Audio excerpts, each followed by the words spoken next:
कहानी की शुरुआत में हमें ज़ेनो पैलेस दिखाया जाता है, जहाँ ग्रैंड प्रीस्ट और ज़ेनोसामा एक दूसरे से बात कर रहे होते हैं। ग्रैंड प्रीस्ट कहते हैं, क्या आप सच में तैयार हो? और ज़ेनोसामा जवाब देते हैं, हाँ, अब वक्त आ चुका है एक नए ओमनी किंग के आने का, क्योंकि आने वाले समय में जो जंग होने वाली है उसे मैं भी नहीं रोक सकता।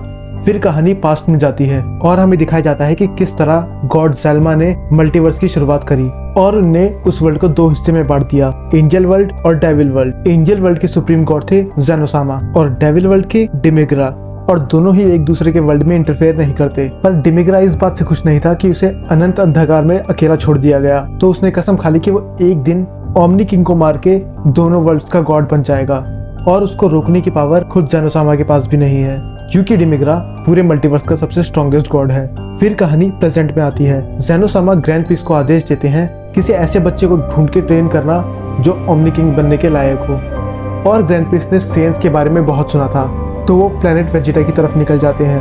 पर उन्हें उधर जाके पता चलता है कि फ्रीजा वो प्लेनेट डिस्ट्रॉय कर चुका है। अब उनके पास कोई उम्मीद नहीं बची थी। पर उसी वक्त एक शिप उनके बगल में से जाती है, जिसमें एक सेन रेस का बच्चा होता है, और वो गोकू था। अब सीधा कहानी 25 साल आगे जाती है और हमें दिखाया जाता है गोकू और ग्रैंड प्रीस्ट की ट्रेनिंग। और अब गोकू अल्ट्रा इंस्टिंक्ट को पूरी तरह मास्टर कर चुका था, क्योंकि उसने 25 साल से ग्रैंड प्रीस्ट के साथ ट्रेनिंग करी थी। और गोकू को कभी नहीं बताया गया कि उसके असली पेरेंट्स कहाँ हैं। जब ग्रैंड प्रीस्ट उसे सच्चाई बताते हैं कि फ्रीजा ने उसके प्लेनेट और लोगों को जान से मार दिया, तो ये सुनने के बाद वो अपना कंट्रोल खो देता है और बस उसके की रिलीज से ही पूरा वर्ल्ड हिलने लग जाता है। ये सुनने के बाद गोकू को रिवेंज चाहिए था, तो वो जाता है फ्रीजा से अपना बदला लेने। दूसरी तरफ हमें दिखाया जाता है कि फ्रीजा अब यूनिवर्स का रूलर बन चुका है, क्योंकि उसको रोकने वाला कोई नहीं था। पर उसी वक्त गोकू उसके सामने टेलीपोर्ट हो जाता है और उसे देखते ही फ्रीजा अपनी फुल पावर के साथ उस पर हमला करता है। पर बस गोकू के एक फ्लिप से उसकी पूरी आर्मी डिस्ट्रॉय हो जाती है। पर गोकू अभी रुकने वाला नहीं था। वो सीधा जाता है लॉर्ड बीरस के पास और वो उन्हें लड़ाई के लिए चैलेंज करता है, क्योंकि गोकू का मानना था लॉर्ड बीरस ने अपना काम अच्छे से नहीं करा। वही थे जिनने फ्रीजा से कहा था प्लैनेट वेजिटा को खत्म करने के लिए। तो दोनों के बीच में लड़ाई शुरू हो जाती है। लॉर्ड बीरस गोकू पे एक से एक हमले कर रहे थे, पर उनका कोई भी अटैक गोकू को डैमेज नहीं दे रहा था। आखिर में वो गुस्से में उस पर हकाई का यूज करते हैं, पर गोकू को कुछ नहीं होता। लॉर्ड बीरस कंफ्यूज हो जाते हैं कि ऐसा क्यों हुआ। फिर विज उन्हें बताता है कि ये नए ओमनी किंग है, और ये सुनने के बाद लॉर्ड बीरस के चेहरे का रंग उतर चुका था, और इससे पहले वो कुछ बोलते गोकू ने एग्जिस्टेंस से ही मिटा देता है। और गोकू विज से बोलता है अब तुम्हें उसे ट्रेनिंग देनी होगी नए गॉड ऑफ डिस्ट्रक्शन बनने के लिए। और फिर किसी दूर एक प्लैनेट पे दिखाया जाता है जो कुछ बचे हुए सेयनों के साथ मिलके एक नया प्लैनेट बना देता है। और गोकू वेजिटा के पास आके बोलता है कि अब तुम विज के साथ ट्रेनिंग करोगे। और गोकू ये सब आगे होने वाली एक बड़ी वॉर के लिए कर रहा था। पहले तो वेजिटा बिल्कुल नहीं मानता, पर एक लोअर क्लास सेयन को ओमनी किंग बनते हुए देखना ये उससे हजम नहीं हुआ। फिर वो तैयार हो जाता है ट्रेनिंग के लिए। 10 साल बाद अब दिखाया जाता है कि गोकू और वेजिटा दोनों ने ही ग्रैंड प्रीस्ट के लेवल को सरपास कर दिया, और गोकू पूरी तरह से एक नया ओमनी किंग बन चुका है। और दूसरी तरफ हमें दिखाया जाता है कि डिमिग्रा तैयार है अपनी डिमोनिक आर्मी के साथ, और दिखाया जाता है कि वो सुपर ड्रैगन बॉल की मदद से दोनों दुनियाओं के बीच में एक पोर्टल खोल रहा है। और अब शुरू होने वाली थी मल्टीवर्स की सबसे बड़ी वॉर, जिसमें सभी यूनिवर्स के गॉड्स, एंजल और डेविल मौजूद थे।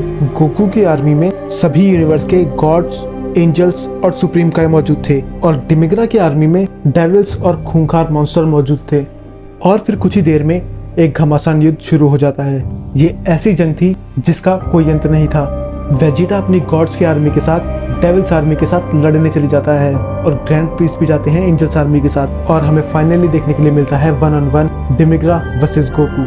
दोनों इतनी स्पीड से लड़ रहे थे कि कोई भी उन्हें देख तक नहीं पा रहा था, और बस उनके एक पंचे से ही यूनिवर्स तबाह हो रहे थे। और दूसरी तरफ वेजिटा अपनी गॉड्स की आर्मी के साथ पूरी ताकत से लड़ रहा था। सब कुछ ठीक चल ही रहा था, पर अचानक से एक बिजली के साथ ही पूरी गॉड्स और एंजल की सेना तबाह हो जाती है। और हम देखते हैं डिमिग्रा के बेटे वू को, और ग्रैंड प्रीस्ट गोकू से कहते हैं कि अब वही उनकी आखिरी उम्मीद है, और इतने में वो उन्हें भी मार देता है। डिमिग्रा अपनी फाइनल फॉर्म में आ जाता है, जिसे देखकर गोकू भी हैरान था, और दोनों मिलकर गोकू पे जानलेवा अटैक करने लग जाते हैं। और गोकू खुद को बचा भी नहीं पा रहा था, और वो सोच रहा था कि वो एक ऐसा ओमनी किंग है जो खुद को प्रोटेक्ट नहीं कर सकता। और डिमिग्रा और फू अपने इटर्नल वॉइड से उस पर अटैक करते हैं, और गोकू कहीं उस ब्लैक होल में गायब हो जाता है।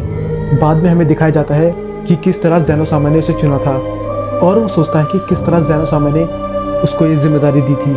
इतनी सारी मेहनत और भरोसे के बाद भी गोकू कुछ नहीं कर पाया। फिर अचानक से ही एक सुनसान अंधेरे में एक रोशनी जाती है और हमें दिखाया जाता है सुपर सैयन इन्फिनिटी, जिसके बस ट्रांसफॉर्म होने से ही पूरा मल्टीवर्स और फू डिस्ट्रॉय हो चुके थे।